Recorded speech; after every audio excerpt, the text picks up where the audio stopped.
Hey, Love Your Life fam. It's Crystal and Andre Holland. What's up, everybody? Hey, looking forward to hearing from you. So to find us, you can check us out on Apple Podcasts, iHeartRadio, Spotify, and Stitcher. We look forward to hearing from you all. Yeah, we came a long way, and that's what the song say. And I can do all things. I can do all things. Yeah, I can do all things. Hey, Love Your Life family. Welcome back to another Loving Your Life podcast. This is Sis Crystal. What's going on, family? It's your brother Andre. We're excited to be back at you today. Yes, indeed, with another discussion about loving your life. So what's up, baby? You were up and at it this morning, and we got your grind on and workout on. How was it this morning? Yes. So, hey, for sure, this morning was a self-care morning. Got some time away. Just went to the lake. I wish I could say I caught some fish. I can't say that. But it was cool just being outside, outdoors, nature, looking at the lake, the scenery. Just an awesome, refreshing time. Had a great time. And then obviously got back in time to take the kids to basketball, individual skills training.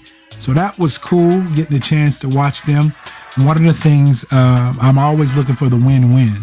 And so when I dropped them off at the school they were training at, I went to the football field and did some drills, some running, and then made sure I did my little, my jumping jacks and sit-ups, and my push-ups. So definitely trying to maximize my time. And one of the things that I'm really being more proactive this year is making sure that as much as I can, when I can kill two birds with one stone, trying to do that. So as they were practicing the first 30 minutes, I was getting my little cardio workout in. So it was good, man. Good deal. Yep, this morning's been pretty chill. Had a light workout. Unfortunately, woke up with a mild headache, so just kind of pressing through that. Those can be debilitating, so my heart goes out to those of you that may deal with chronic migraines or anything in that area. Definitely keep you in prayer. But it's been an easy, pretty low key morning, which I'm all for. Hey, not only low key, but it's been awesome here because we've finally had a reduction in this temperature. The heat is not as severe, so this has really been nice. We've actually been able to open the windows, y'all. Yeah, I know. Hey, so y'all laughing at us, but believe it or not, in Arizona, that's a huge deal. Yes. We're waking up to 70-degree weather in the mornings, so that's an awesome thing. So we're definitely enjoying just more time outside early in the morning, in the afternoons and the evenings. It has been really nice. Yes. So, what's on your mind today, babe? I know we shout out to the National Christian Singles Seminar. I think it's based out of Los Angeles, California, invited us in to participate on the panel for married couples. It was an exciting time, and just an honor to be part of the panel. Yeah, it was really cool. Just we got a chance to participate. It was 4 of the couples, babe? Yes. 4 of the couples, married couples ranging from 3 years, I think, to the longest was 22 years in marriage. And just being a part of a panel that were asked questions by singles. So the National Christian Single Seminar? Yeah, National Christian Single Seminar. It was awesome. This particular year, a particular church in California was hosting it. And I guess it's a national annual conference. But it was an awesome time, just getting to hear different perspectives, getting to obviously meet some new people. Shout out to all the couples that we were able to converse with. It was just an awesome time.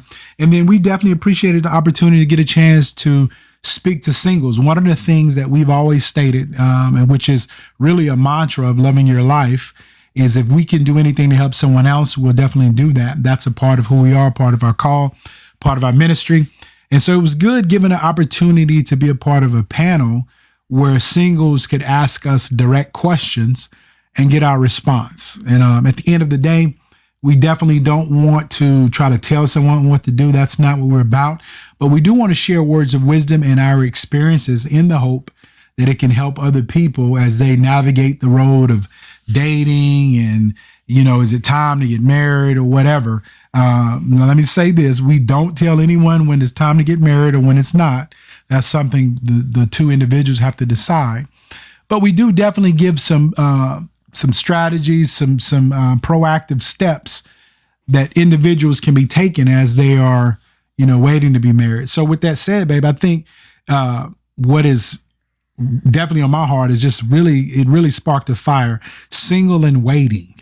It's huge. Single and waiting. And the reason why I think I want to really kind of dig into this a little more topic about single and waiting, because we're in the middle of COVID-19, quarantining in a lot of ways still, a lot of upheaval, racial tension in America. Politics are a hot mess. Politics all over the place, left and right. It's just a lot of stuff that can really get you scatterbrained if you make that your focus. Right. And so single and waiting, when we were participating in this conference, I thought about right afterwards, like, man, I wonder what it's like to be dating again. Not because I want to date again. Well, we date, babe, but we 18 years deep in marriage and we date in our marriage, but right. I can't imagine what it would be like now if we were just getting to know one another or you or I were trying to navigate that dating scene. So single and waiting. It's huge. I sit and think about, we've been a couple for 20 years. So we came off the single market 20 years ago, married for 18. But it was a process to meeting my husband and being in singlehood as a believer, wanting to have quality standards and realistic standards. And I think a lot of times in singlehood, there's these unrealistic expectations that we put on each other before we'll say, oh, I'll take her, she off the mark, she mine, or vice versa. And so that was one thing I know in my single and waiting, that I had to set realistic expectations for myself. And then the one I was hoping to spend the rest of my life with. And so I know that that's an issue that's all over the place, because I've had some conversations with women who have a very rigid, methodical plan that's unrealistic. And I'm like, baby, you plan on being single the rest of your life. Well, explain a little bit, like talk a little bit more about that unrealistic expectation. So, what do you mean by that? You've given this analogy before, and I'm going to butcher it. But it's like Tupac in a suit or a thug in a suit or something. I don't know. What do you call it? Okay, so like you want a Tupac with a PhD. Right. I get you. So, but I think it is good to have high standards. Yes. I think the problem, though, if it becomes a point where you can't get to know someone because your standards are so high, the person that you're looking for doesn't exist. Or because somebody doesn't have a specific career, mm-hmm. they're not even, you don't even taking them into consideration. Right. And so you have a lot of good brothers that are walking around here holding it down, may not make six figures, but they're responsible, they're respectable, love God, but because he doesn't have the career that you want, right, you won't even take him into consideration. Yeah. Well, I think that's a big part of it, is not getting caught up in the culture, not getting caught up in what you see on TV, bling, bling, driving this and that. I mean, at the end of the day, we all want nice things. However, when you're looking at spending the rest of your life with someone in marriage, many problems occur when people are trying to enter into marriage or looking to be married, but from a superficial lens. Okay. Meaning they're superficial and they're more looking at the outside. Meaning, yes, I'm attracted to you. I was attracted to you when we met, and you're still fine, girl. But I was looking for more than just someone that was beautiful on the outside. I wanted someone with a great heart, integrity, some morals. Obviously, for me, I wanted someone that loved God. So there was more than just superficial exterior looks, and I wanted someone that was a deep thinker. And so I think sometimes singles, they want to be married, or they stress that they want to be married. However, they're looking from it, some of them, not all, sometimes they look in marriage superficially. So they're only looking at the external things, what someone looks like on the outside, what type of car they drive, what type of career they have. And not that those are bad things, right? But as far as I was concerned, and I'm still that same way, when I was dating you and when I was contemplating marriage, even before I said something to you, if all you were was a pretty face and a beautiful body, we wouldn't be together. Right. because I was looking for some substance. That's good. So let me ask you, because men, yes, females are visual too, but clearly men are. Right. And we live in a culture that magnifies the beauty of women, and it's What magnifies the beauty of women and also exploits the beauty of women. right. Yeah. And so for men out there that are in singlehood right now, and they're looking for that Instagram female or whatever you want to call it, Right. what would you say to them? Because we can doctor up and edit and make us look the way we truly don't look when we wake up. And then you have cats out there looking for a dime piece, and that's not real. Well, again, I think it's perspective, meaning there's nothing wrong with working out, taking care of yourself. I mean, we promote that. Right. Working out, taking care of yourself, taking care of, your looks. I mean, just, some basic grooming. I mean, I think that's a good thing. The dangers become, again, where you're so superficial, that's all you're concerned about.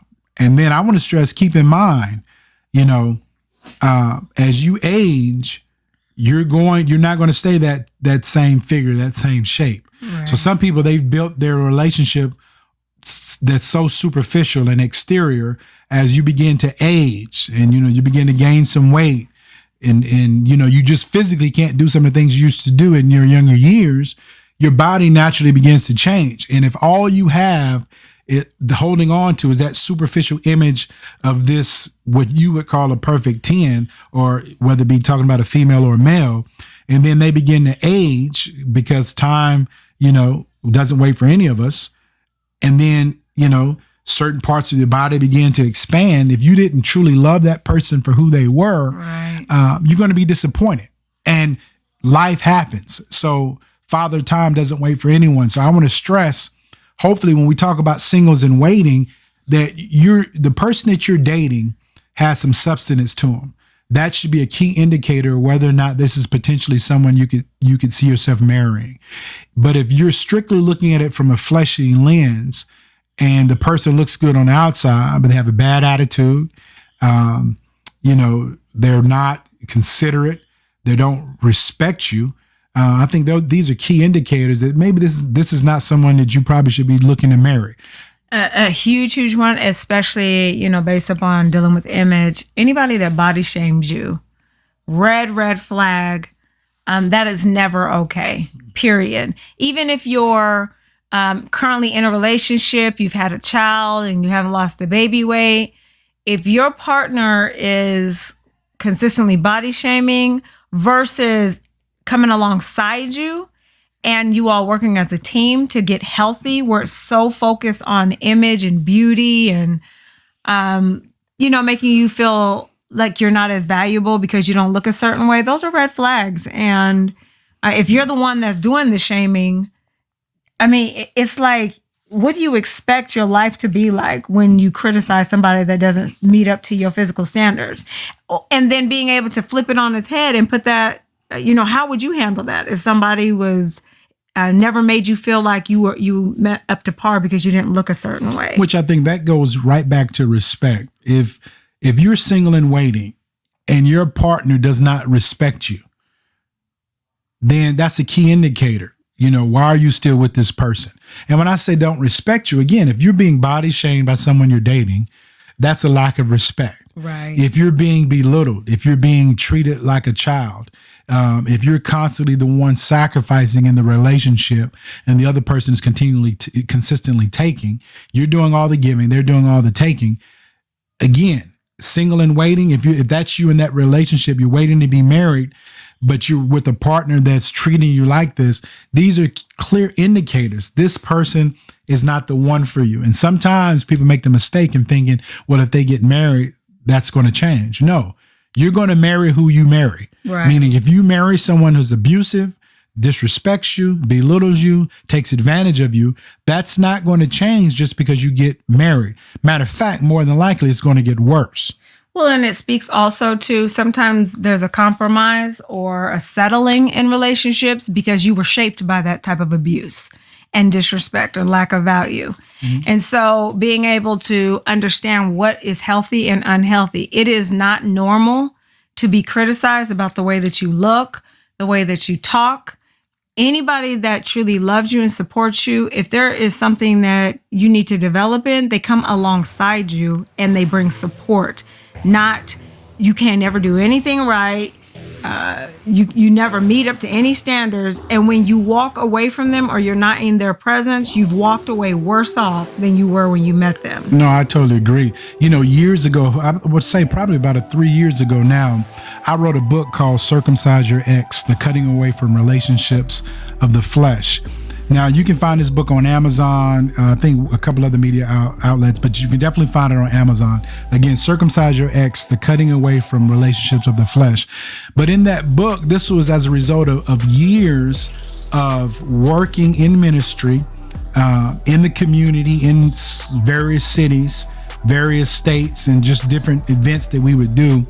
And one of the common things with my talks and even with our, coaching and even biblical counseling, we would come across a lot of singles, especially women, and they were single and waiting, and talking with them through their frustration, their tears about being single and wanting to be married. So as a result of just years of ministry and travel and just hearing a variety of stories about specific situations, I wrote this book, Circumcise Your Ex. Now, again, it's not promoting, castration. Please don't go there.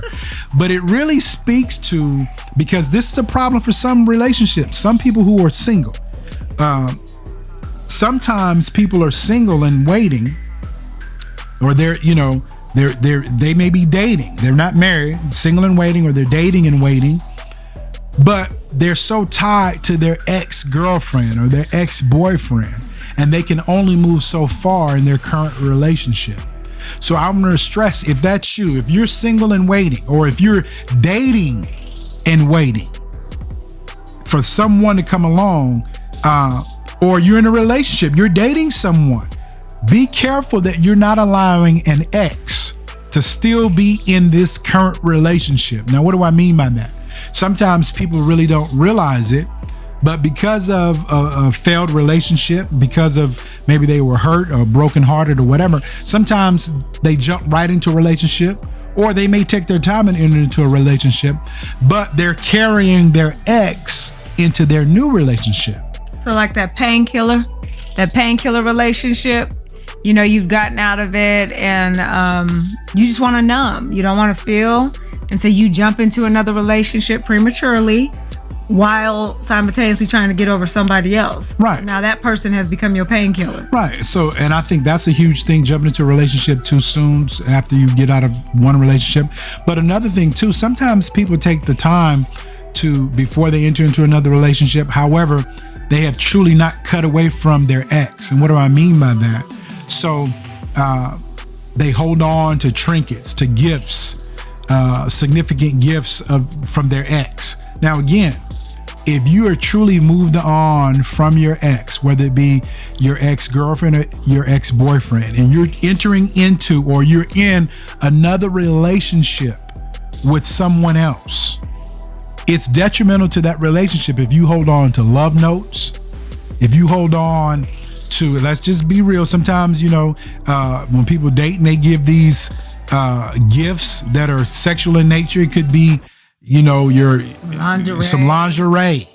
Now, listen, again, you're trying to move forward in a new relationship, but if you're holding on to these gifts that hold significant value as far as the past with this other man or this other woman, but yet you're into this new relationship and you're holding on to these things, that is tying you to the old.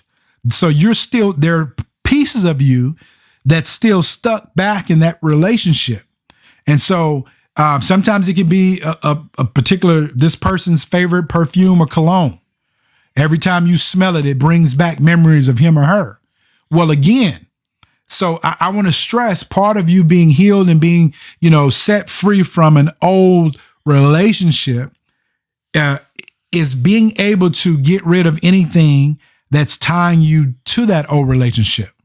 Okay. And some people say, well, this Coach purse costs so-and-so, or this much money, and I'm not just going to give it away. Listen, people can do what they want. I'm not telling you to give it away, but maybe you should sell it. At the end of the day, again, if it holds the value that's going to bring up old thoughts from an old relationship, you really need to be careful and ask yourself, is this really something I should be hanging on to as I'm trying to enter into this new relationship? So I think that's huge. So listen, you can check that out on Amazon, Circumcise Your Ex, but a lot of good points. One of the major themes it talks about too is at times, and it's not always the man doing this against the woman. Sometimes it happens the other way around.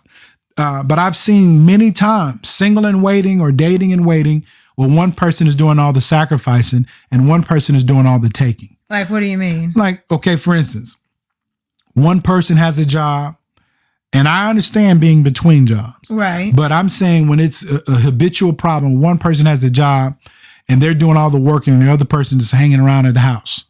One person pays for the car, the other person always takes the vehicle. Listen, do not allow yourself to be pimped in your relationships while you're dating. Do not allow someone to be your pimp in the relationship. What do I mean by that? You keep him or her flossed. You keep him or her dressed to the nines. You're spending the lion's share of your money on him or her. They're doing all the taking and not giving. Listen, if that is you, I believe in keeping it raw. Part of loving your life, we got to be real. So let's get rid of the facades. If that's you in the relationship, you're being pimped. Okay. So Circumcise Your Ex, the book really deals with cutting away from these abusive, toxic relationships that are no good. Sometimes people are their own worst enemy. They can't meet the one that they're destined for or that they're destined to be with because they're still tied down to the old. And that's the importance of truly being able to take your time. Time is a gift and it's too valuable to waste on, well, I better do this because of what ifs. And so you settle and you find yourself not single, but you're still miserable. And your time is more valuable than that. But if you don't put a value on your own life, why would you expect somebody else to? And so you teach people how to treat you. It's a common motto that you hear, and that is fact. And so it's crucial that if you've been in a long-term relationship, give yourself the time to mend and to heal before you jump into another relationship. And believe me, there is enough going on inside of every individual that you don't need to compile that with somebody else just so that you can numb and not feel what you need to confront. And so taking that time to truly be by yourself, go within, do the work of getting the healing that you need to break patterns of thinking that get you back into relationships that are not good for you, because you now understand your value. Right. And this makes me think, even you stated you teach people how to treat you. And this makes me think of a comment one of the panelists made when we were on that seminar, National Christian Single Seminar. One of the comments that one of the panelists made was, as a man can be in a relationship for years, but that doesn't mean that he wants to marry you. Now, I'm not saying that's always the case, but listen, I would stress, make your intentions known. If you begin to date someone, be clear with them where you stand. If your desire is to be married, I'm not saying you're going to push up on a brother and say, I want to be married at first date, or the sister. Of course not. That's foolish. But I would definitely say, as you're spending time in this relationship and you begin to get close, you need to let the other person know what your intentions are. Listen, That's real. At the end of the day, I'm not dating anyone else. I'm having a monogamous relationship with you, and I do want to be married. Because some people will enter into a relationship and they just having a good time. And if you're not having these direct conversations about what your intentions are, you can find yourself with a man or woman for a couple of years, frustrated at the situation because you want to be married, but the other person may just want to have a good time. Well, I think the thing that's really irritating and sometimes I don't understand is there are enough single people out there that all they want to do is have a good time. They want to have fun. So why go and yoke yourself to somebody that's trying to do something serious and you're not serious? You don't want to play. You don't want to play around. You just you want something serious, but then you get yourself connected to somebody else that doesn't want the same things that you want. Well, but I think sometimes, sometimes the problem occurs because there has not been clear-cut discussions about what the other person wants, about what they or the other person wants in a relationship. So I'll be upfront. When you start spending time with someone that you're dating, you do need to have those discussions about what is it that you want out of this relationship, because unspoken thoughts, unspoken requests, okay, they don't get met. I can understand if someone tells me this is where they at, this is what they believe, or this is their stance, then I can save myself a lot of time. But if I enter into a relationship, and let's say, when we were dating, babe, like I knew personally that I wanted to be married.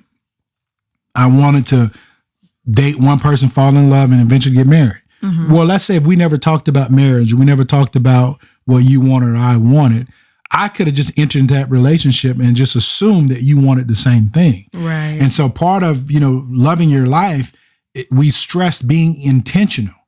So again, be intentional of having conversations that specifically deal with what do you want out of this relationship. Well, and prior to us dating, I was single. I chose to remain single for almost 3 years for the simple fact that I knew when the right man came along and found me, I didn't want to deal with the baggage of an ex. And so I intentionally took this time to be single and to deal with any wounds I had from past relationships.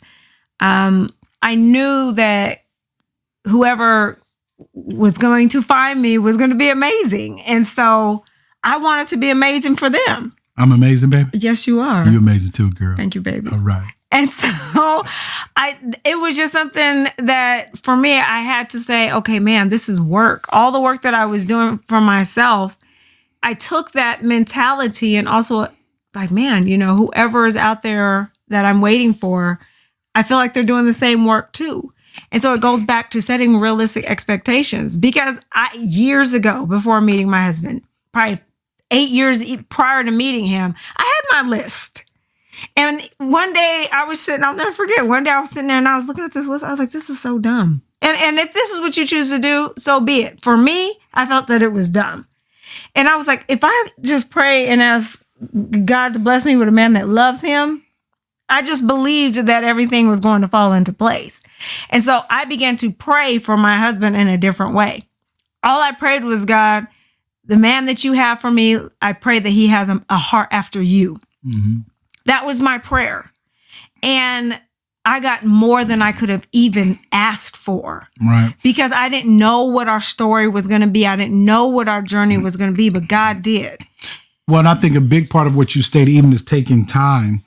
And so if you're single and waiting, or dating and waiting to be married, a big part of that taking time is taking care of yourself. I mean, do the things that you need to do for you, career-wise, health-wise, make sure that you have a routine going where you're not just sitting around waiting for him or her. You're doing the daily things that you need to do to take care of self. And then, as you mentioned, babe, taking time to work on you. Listen, we are all flawed. We are all imperfect people. There are things that we're good at, but there are also other things that we need to grow in and strengthen. So I would encourage those that are single and waiting, or dating and waiting, take time to work on you. If you know there's issues or areas in your attitude that's just stank, okay? If you know you have a funky attitude, listen, take some time to be intentional and work on that.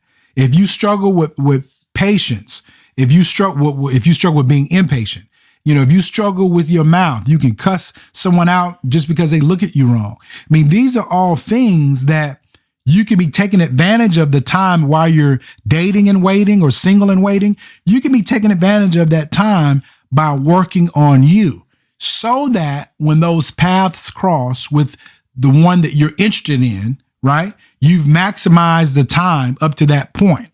Because I'm just going to be real with you. You talked about what you prayed for. I remember in college, one of my biggest prayers in college and even after college, my prayer, listen, I wasn't where I am now, but I had enough sense. And my prayer was, God, don't let me meet the one that I need to marry or that I want to marry or that I, don't let me meet my spouse until you do a work in me. Now, was I looking to be perfect? No. Before I got married, of course not. We're never perfect. But I knew I was a wreck in many areas of my life. I knew I was immature in many areas of my life. I knew I was not respecting my temple. So how could I respect a woman's temple? Meaning I wasn't respecting my body. How can I respect a woman's body? So my prayer was, God, I don't even want to meet the woman that I'm going to marry until you do some significant work in me. Well, and even with that, I'm glad you brought that up, because when we met and we started to share our stories with each other, there was such a drastic change in our lives that we were like in awe of our journeys prior to meeting each other. And when you see a transformation like that in one individual, and when they truly welcome, God in to truly transform their lives, it's a game changer, because they just like any job. Sometimes they ask you if what level of education you have. For some, they want to know because they're like, okay, does this person have endurance? Are they consistent? Do they finish projects? All of this plays a role in the hiring. The same thing goes for dating. When I can have a conversation with a man that is doing his work and has done his work, he is showing me that he is driven. He's self-motivated.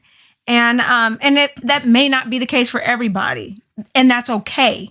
For us, in our particular relationship, it spoke to the value that he had on his life, and I know if he valued his life, he will value mine. Right. So I want to encourage, if you're single and waiting, dating and waiting, listen, take some time to reflect, better yourself, take care of yourself, maximize the time that you have. Definitely, you get a chance, check out my book, Circumcise Your Ex, The Cutting Away from Relationship to Flesh. It's been real. Babe, tell them where they can check us out at. You can check us out on all the podcast media outlets, Apple Podcasts, iHeartRadio, Spotify, Stitcher, Google Podcasts, and YouTube. We thank you all so much for tuning in to another episode. We love you. Peace. Shout to the city that raised me. Shout to the people that made me. I'm from the 80s. I don't think mumbling wavy. I grew up black on a Jay-Z. Maybe I'm crazy. I ain't been wondering lately. Feel like it's there for the taking. Feel like I'm good with the changes. Know who I am, and that's the most dangerous state. Hey, Love Your Life fam. It's Crystal and Andre Holland. What's up, everybody? Hey, looking forward to hearing from you. So to find us, you can check us out on Apple Podcasts, iHeartRadio, Spotify, and Stitcher. We look forward to hearing from you all.